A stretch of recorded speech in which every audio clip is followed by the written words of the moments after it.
फर्जी डिग्री से नियुक्ति पाए उत्तरकाशी के 7 शिक्षकों को फिलहाल हाईकोर्ट से कोई राहत नहीं मिल सकी है।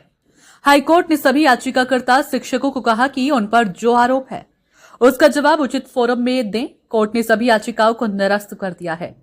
दरअसल सरकार ने गलत तरीके से नियुक्ति पाए शिक्षकों की जांच की तो इन सभी शिक्षकों की डिग्री को नौकरी के लिए अमान्य माना है और कहा कि इन्होंने राष्ट्रीय पत्राचार संस्थान कानपुर से बीएड की डिग्री ली है, जो कि अमान्य है।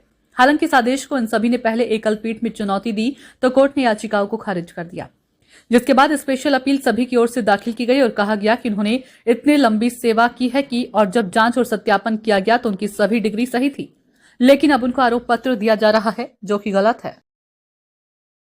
जनपद उत्तरकाशी में 2 विकास खंडों में कार्यरत 14 सहायक अध्यापकों को सेवानिवृत्ति के बाद या सेवानिवृत्ति के आसपास आरोप पत्र दे दिया गया था, ये कहते हुए कि आपने जो बीएड की डिग्री ली है और राष्ट्रीय पत्राचार संस्थान कानपुर से ली है, जो विश्वविद्यालय अनुदान आयोग है उसके द्वारा मान्यता प्राप्त विद्यालयों की सूची में नहीं आता है।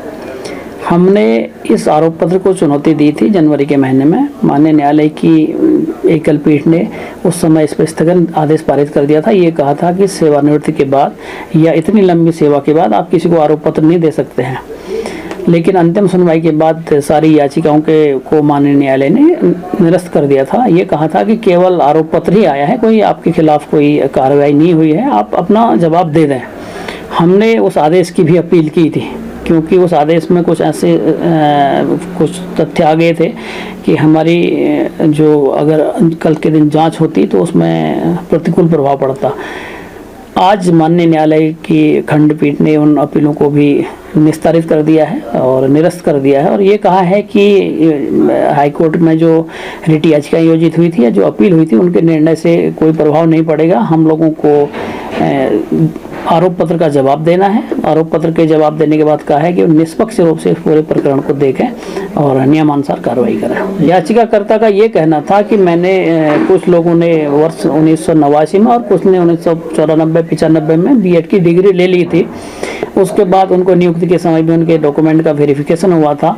फिर 2002-03 में माननीय न्यायालय के सामने मामला आया था जब उनको नियुक्ति नहीं दे रहे थे, तो माननीय न्यायालय के अंतरिम आदेश से उनको नियुक्ति हुई थी और शासन ने यहाँ पर एक प्रतिशपथ पत्र भी आयोजित किया था कि इनकी नियुक्ति नियमानुसार हो गई है। 2020 में पुनः एक पूरे प्रदेश में जो गलत रूप से नियुक्त अध्यापक हैं उनके बारे में एक अभियान चला था उनके सत्यापन का, तो पुनः हमारी डिग्रियों का सत्यापन हो चुका था।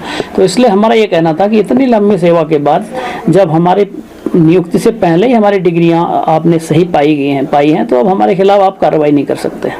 याचिकाकर्ता कौन? याचिकाकर्ता इसमें दिनेश चंद चमोली नाम के एक व्यक्ति थे जो सेवानिवृत्त हो गए हैं। उनके अलावा जो सेवारत हैं उसमें एक लोकेंद्र पैनुली जी हैं और कई ऐसे लगभग 12 याचिकाकर्ता।